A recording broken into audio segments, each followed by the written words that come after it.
Welcome to SVR academy. SVR అకాడమీలో AP high court అంటే district కోర్ట్స్కి వచ్చిన నోటిఫికేషన్కి ఎక్కువ మంది తీసుకున్నారు already course, online course. And ఎక్కువ మంది కూడా క్వాలిఫై అయ్యారు. సో ఆ క్వాలిఫై అయిన వాళ్ళకి స్కిల్ టెస్ట్ అంటే ముఖ్యంగా కాపీయిస్ట్, టైపిస్ట్ అండ్ స్టెనోగ్రాఫర్ వీళ్ళకి స్కిల్ టెస్ట్ ఉంటుందండి. మిగతా జూనియర్ అసిస్టెంట్ కానీ, ఫీల్డ్ అసిస్టెంట్ కానీ మిగతా పోస్టులు అన్నిటికి కూడా జస్ట్ ఫైనల్ రిజల్ట్ ఏదైతే ఉందో అదే ఫైనల్ రిజల్ట్. వీటికి మాత్రం స్కిల్ టెస్ట్ ఉంటుంది, కాపీయిస్ట్, టైపిస్ట్ అండ్ స్టీనోగ్రాఫర్కి.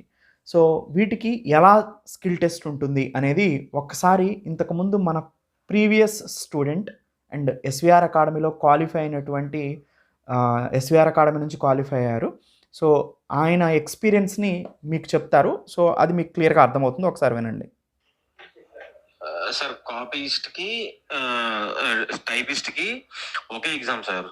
అది మనకు పేపర్లో ఒక మ్యాటర్ ఇచ్చేస్తారు సార్. అంటే 3-4 పేపర్స్లో మనకు మ్యాటర్ మొత్తం ఇచ్చేసి వాళ్ళకి సర్టెన్ టైం లిమిట్ ఇస్తారు సార్. ఆ టైం లిమిట్లో అంటే 10 minutes ఏనండి సార్. 10 minutes. ఆ 10 minutesలో మనం ఎన్ని వర్డ్స్ టైప్ చేస్తామో అన్ని వర్డ్స్ ఉంటాయి సార్. అంటే మిస్టేక్స్ కూడా చూస్తారు సార్. వాళ్ళ మిస్టేక్స్ ఉంటే మనకు మార్క్స్ తగ్గుతాయి సార్.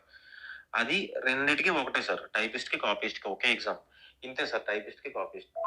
స్టెనోగ్రాఫర్ది entirely different sir. ఒక 10 minutes డిక్టేషన్ చెప్తారు, మనకి ఎంటీ పేపర్ ఇస్తారు, మనం దాన్ని షార్ట్ హ్యాండ్ లో రాసుకుంటాం సార్. అంటే మనకు తెలిసినట్టు షార్ట్ హ్యాండ్ లో రాసుకొని అదే మనం మన తర్వాత 55 minutes 60 minutes ఇస్తారు సార్ టైం. ఆ టైంలో మనమైతే ఏదైతే వాళ్ళు డిక్టేట్ చేసి మనం షార్ట్ హ్యాండ్ లో రాసుకున్నామో అదే మనం కంప్యూటర్ లో ప్రెజెంట్ చేయాలి సార్. టైప్ చేయాలి అంతే.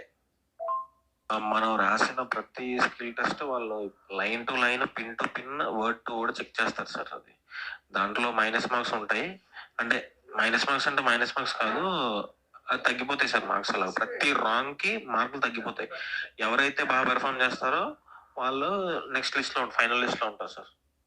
యాక్చువల్గా కాపీయిస్ట్, టైపిస్ట్కి కంప్యూటర్ కీబోర్డ్లో బ్యాక్ స్పేస్ బటన్ని డిసేబుల్ చేసి, అంటే మీరు వెనక్కి రాంగ్ కొట్టినప్పుడు దాన్ని వెనక్కి లేకోకుండా బ్యాక్ స్పేస్ బటన్ని డిసేబుల్ చేసి మీకు కీబోర్డ్ ఇస్తారు. కాపీయిస్ట్, టైపిస్ట్కి జస్ట్ కంప్యూటర్ కీబోర్డ్ ఇస్తారు.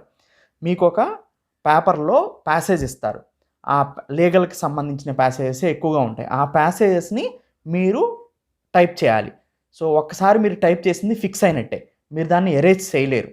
ఓకేనండి. సో ఎలా అయితే రాంగ్ టైప్ చేసేటప్పుడు చాలా పర్ఫెక్ట్గా చేయాలి. రాంగ్గా కనుక మీరు టైప్ చేస్తూ ఉంటే సో అవి మీకు మార్క్స్ తగ్గడానికి అవకాశం ఉంటుందన్నమాట. ఇలా 10 minutes మీకు టైం ఇస్తారు కాపీయిస్ట్, టైపిస్ట్కి.